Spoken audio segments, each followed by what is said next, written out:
All right, so the emotional Arsenal fan is here to tell us what's happening. I don't want to go there. Let me do my court today. The people who need to be emotional, like Gregory Afoko, who has been on remand for 10 years, you cry, he's not complaining. You're here complaining because of Arsenal. What has been happening with the Lantam, case? This very case is one of the cases that, when I talk about it, in fact, the case is almost 10 years in court. May 2015. And we are in 2025, February. So February, March, April, May, about 3 months. Then this very case is 20 years, 10 years in court. And in all that 10 years, Arsenal has never won trophy. Continue. I resist this temptation. Afoko has been in custody since then, and all of that. So this morning, we'll be giving you the chronological happenings, things that happened from day one up to this very moment, because yesterday something is happening. His lawyers are getting some processes done by way of getting him bail, and in respect of getting bail and all of that, a very interesting scenarios will play out and all of that. So director, let's show the graphics of, so on your screen now is the, so Gregory Afoko murder trial so far since May 2015 till date. And so on your screen now is the first time that the incident happened in this very matter. May 20th, 2015, Adams Mahama, the former Upper East Regional Chairman of the MPP, was allegedly attacked by some people, and we were told that some substance believed to be acid was poured on him. And of course, on the 21st of May, Gregory Afoko was arrested in relation to the offense, because we understand that the man mentioned his name as one, and he and one other, as it were, poured that substance on him in relation to that. So let's just move on and see what happened after. He was charged for murder and then conspiracy. And fast forward, between 2016 and 2019, that was when the very first trial started. And this case was being presided over by the popular LL Mensah, Lawrence Lazagla Mensah, Justice LL Mensah. He was a Court of Appeal judge at the time, but he's now retired. He presided over the case. And just when the court has fixed the case for the parties to address the court and the jury will try to come out with their verdict, the second accused person, Asapke Alangde, was arrested. So the AG filed nolle prosequa to truncate the case, and then had the whole matter started afresh. Okay, let's go. And then so in 2019, Asapke was brought on board, and both of them were charged for conspiracy to commit murder and murder. Then the new trial started in 2019 thereabout. Then in 2023, prosecution called 16 witnesses to testify in relation to that particular matter. 16 witnesses, including the wife of the late Adams Mahama. Investigators have come to court. In fact, scientists, forensic auditors, officers have all come to court to testify in relation to this very case. And then the trial began, like I said, prosecution called 16 witnesses, and they closed their case. Afoko called one witness, that is his brother, Ishmael Afoko, who came in and testified. Sapki Alangde did not call any witness at all to come and support his case in relation to that. Then the jury, on April 27, 2023, came out with a decision or a verdict that has been so controversial to date, nobody seems to understand. In relation to Afoko, the jury returned a verdict of 4-3 in relation to count 1, which is conspiracy, 4-3 in favor of Afoko. Count 2, which is murder, 4-3 in favor of Afoko. Then, on the second accused person who happened to be the Asapke Alangde, the jury returned a unanimous verdict of guilty against him for conspiracy. And a lot of us are asking, how can one person conspire with himself? But on the substantive charge of murder, he was found not guilty, 4-3. So in law, 4-3 decision that it's not conclusive. There's no decision. So the trial will have to start all over again. And so the ones that hung jury was delivered, and in this case, in the second trial was presided over by Justice Efua Melewood, also a justice of the Court of Appeal, but now retired. She dealt with, and after that inconclusive decision, the court ordered that the case be retried. So the third trial started again in relation to what has happened. So we can just see the other slide in relation to what's, okay, that's on your screen. So January 18, 2024, Afoko's retrial began. And guess who has been assigned this case? Justice Marie Louise Simmons. She's now dealing with the case as we speak. And as we speak, the retrial, the third retrial, prosecution intend to call the 16 witnesses who have come to court to testify in relation to this matter. And so far, the fifth witness has come, testified, cross-examined, and he has been discharged. And yesterday, we were expecting that the sixth prosecution witness will be in court for the trial to continue in relation to that. But of course, yesterday, the case came up. Director, can you kindly move on to the next slide? And then, okay, so yesterday the case came on, and then it has been adjourned because the jurors were not set. In the course of this whole trial, Afoko has been in lawful custody since then, nearly 10 years. But it is not that he has been there. He's been trying by way of seeking a temporary relief of freedom, by way of seeking for bail. He's made some steps, but some of the steps that he's making did not work for. The very first time, on March 14, 2019, he filed a bail application before Justice George Buedi, and the Justice George Buedi granted him that particular bail application in the sum of 500,000 Ghana cedis with 2 sureties. But we knew what happened. Controversy surrounded that particular bill that was granted to the extent that the IGP and the CID boss at the time were hauled before court for contempt because they felt that he's met all his bail conditions, but he was still in lawful custody, which attracted some. But the matter went up and never saw the day of light. Then, when the second retrial started, Justice Salifu Amoako, who was handling the case, revoked that particular bail application that was granted at Afoko. So that bail, one High Court granted bail in the first one when the court ordered for a retrial after the nolle prosequi was ended. And the court who was about to handle the case for again, this time around with the two, Asapke and Afoko together, rescinded that bail granted him and then put Afoko and the two of them back in custody. And then the matter went on. In June, sometime in June 2023, Afoko then again filed a bail application after the jury returned that decision, which means that a retrial will have to be conducted. He filed a bail condition before the current trial judge, Justice Marie Louise Simmons, but it did not hold. The court denied him bail. Then he went on to the Human Rights Court to go and seek the Human Rights Court intervention on October 9. That one, when he went there, pending retrial, he wasn't successful. So that bail application was also denied him. So he didn't get the bail application. Then yesterday, February 17, the first week in this very first, after the Valentine's Day, the very first Monday, 17th of February, his lawyers have filed another bail application. So in all of that, it is going to be Afoko's fifth bail application since being in custody since May 20, 2015 when this whole matter. But what is very interesting with this very bail application that Afoko has filed is that this is the first time he's filing a bail application under the new Attorney General.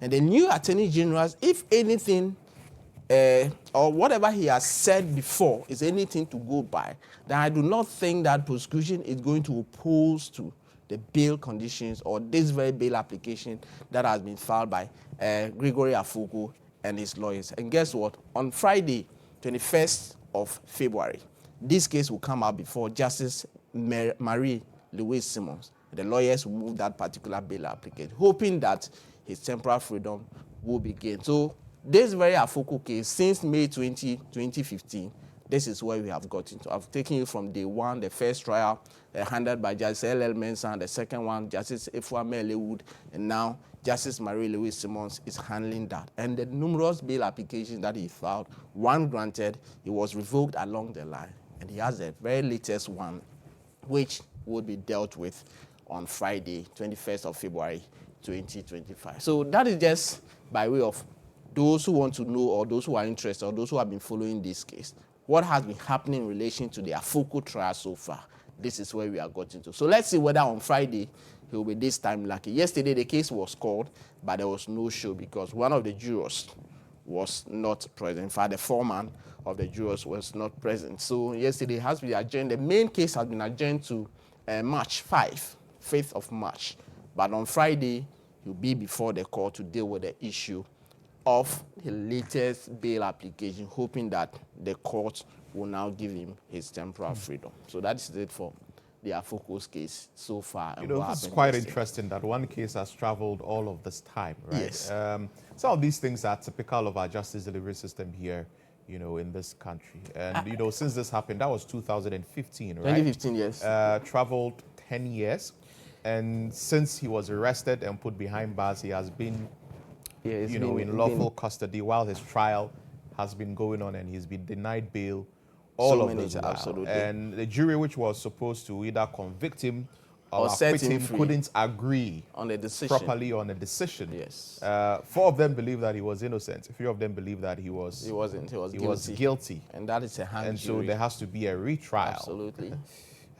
It's So that is how the law it's a roller works. And coaster. it is an issue that is been a a roller coaster concern for that many have raised about the jury system. Yeah. So if this very jury that is trying also return the same verdict, then we have to be going have and to- going so, and I mean, going and going. so- and it doesn't really help. I think that is why the former Attorney General decided that they are going to review the jury system, and I hope that the new Attorney General will take keen interest in the jury system and its actually, because when one person is absent, the trial stops. One person. Yeah. So all the 7 will have to be present. Always have to be present. Before. So a lot of things have, somebody can fall sick, something will happen along all the of line. this delays the trial. Absolutely. You know, and it's one of the things that really cause delays Anyway. in the trial that require juries to perform a certain role. In fact, they are judges of fact. They listen to all the arguments that used in court, only in court, not outside. And All then right, they so, take a decision in that. We'll see where this bail application is going to eventually fall, Yeah. whether or not it will fall to the side of go home and relax a bit while you undergo this trial, or go back into custody. I mean, it will be a great sign of relief for him if his because request being this behind time bars for round 10 years is not granted. easy. Yeah. So yesterday as well, Bishop Salifu Amoako, we understand, was discharged. Yes. And then he was rearrested right after he was discharged. That's how beautiful the law is. What's up with that? That's how beautiful the law is. So on your screens now, it's Salifu Amoako's yesterday's court section, moments after the court has discharged him and the wife and then one other. Were you the one taking these videos? Yes, you're the one that took this video. So as you can see, so this time around, there was nobody to come and try and assault you. Yeah, I'm sure they've learned that. Those squad that who came there to perpetrate that act, ever since, they have not stepped foot in court. I don't know why they have not done that. But as you can see from your screen, that was when they were having a conversation whether to be in the police van or to use another vehicle to go with them and all of that. So that's the lawyers and that's the plainclothes officer there. And then Salifu Amoako also having a discussion on the mode, how to leave the premises. So that's the police van also after they had been discharged. After they had been discharged. Then that policeman came and told him that he has to be rearrested. You have to go with us because you are needed at the police station and all of that. So I didn't see a bit of resistance though. What I saw was that there was a cordial conversation. Do we use the police car or do we use the other car to go with them? So that is his lawyers also with him and all of that. So this case also came on yesterday. And like before, yesterday before, when I was here, I told you about the fact that prosecution intended to file new charge sheets or fresh charge sheets to substitute the old one. And what happened yesterday was to the effect that, look, when the matter came on, so the slides here is telling you about the chronology of events, things that have happened so far. So on October 12, 2024, that was when the incident, the 16-year-old boy is said to have got involved in the car accident while he was driving the Jaguar FP Sports SUV without a license. And so that thing that happened resulted in the death of 2 12-year-old occupants. And for now, those 2 girls have been buried and all of that. The 16-year-old has been convicted by the juvenile courts and sentenced to a 6-month in senior correctional center. So he is. And then on the 15th, the father, and then the mother were arrested by the police. Moha Amoako, Linda Bonsu, Pepra, Prempe, I beg your pardon, were arrested and are charged with permitting an unlicensed person to drive. Then fast forward, 16th of October, and when I hear 16th of October, a lot of emotions come to me because that was the day that I got assaulted at the court and all of that. So the three of them were arraigned, and then they were charged with the offense, and they pleaded not guilty. The court granted them bail, 50,000 Ghana cedis each. And one interesting thing about the bail conditions, especially with the sureties, was to the effect that normally when accused persons are granted bail, one of the things that comes to the fore will be that, okay, put your passports at the registry. When you want to travel, then you come for it. And this time around, the court said, you can hold on to your passport. If you want to travel, just alert the court, and that's all that. So they were granted bail in this particular 50,000 Ghana cedis and all of that. Then fast forward yesterday, when the prosecution was to file processes to ensure that the trial began, witness statement, disclosures, and all of that. So in the process of that, and they think that, look, the charge before the court, the charge is preferably one count and only one charge, that's driving, permitting unlicensed person to, and they feel that this is weak. So the new Attorney General had called for the case docket, reviewed it, and then has given the police the directive to conduct further investigations in the matter. So yesterday, when the case was called, Ebenezer Yao Aqua, who is a state attorney who was leading this case, informed the court that, yes, the AG has looked at the docket and feel that more work ought to be done. So they are praying the court that they want to withdraw the charge sheets as it is in the courtroom and accused persons discharged. Lawyers of the accused person said that they thought that the state was filing a nolle prosequa, but if the state is saying that they are withdrawing the case, they are in support of that. His Honor, Mr. Samuel Bright Aqua, listened to them and said, okay, it is the state that files a charge sheet. The state is saying that I intend to withdraw the charge sheet. Accused persons and their lawyers are saying that we are in support of it. What would the court do? The court is granting the wish of the prosecution, and then struck out the charge sheet as withdrawn, and then discharged the accused person. The moment when they walked out of the courtroom, they were asked to join the police van because they have to go with them, and that's where the rearrest came in. And so in relation to that,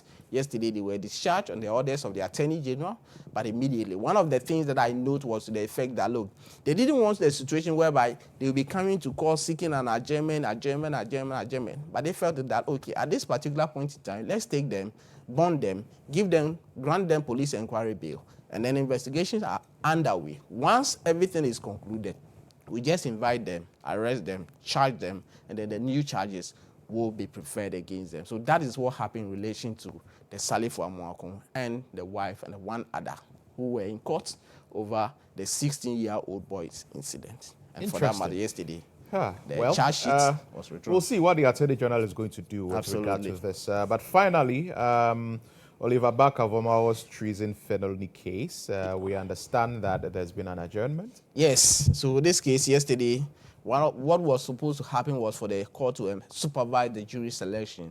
Oliver was supposed to select his new jurors. No, he's done that before, but there is systemic issues and all of that. So the order from the above is that they have to empanel new jurors for the fresh cases or the cases that are yet to start or about to start afresh. So this is one of the cases that they are expecting that yesterday the jurors will be empaneled. But unfortunately, there were not enough potential jurors available.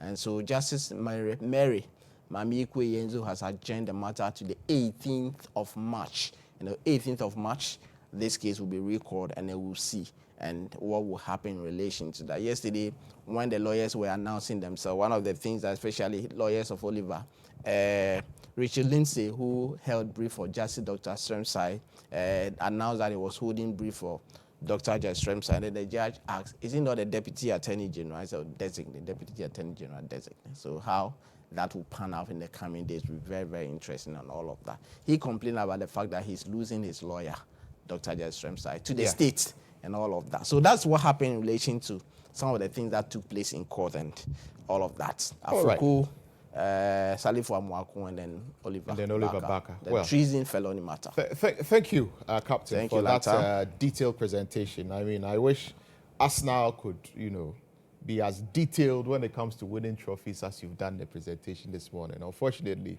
Arsenal are not capable and they are not up to that. I refuse to be tempted. So I just refuse to be tempted. That's it for Courts today.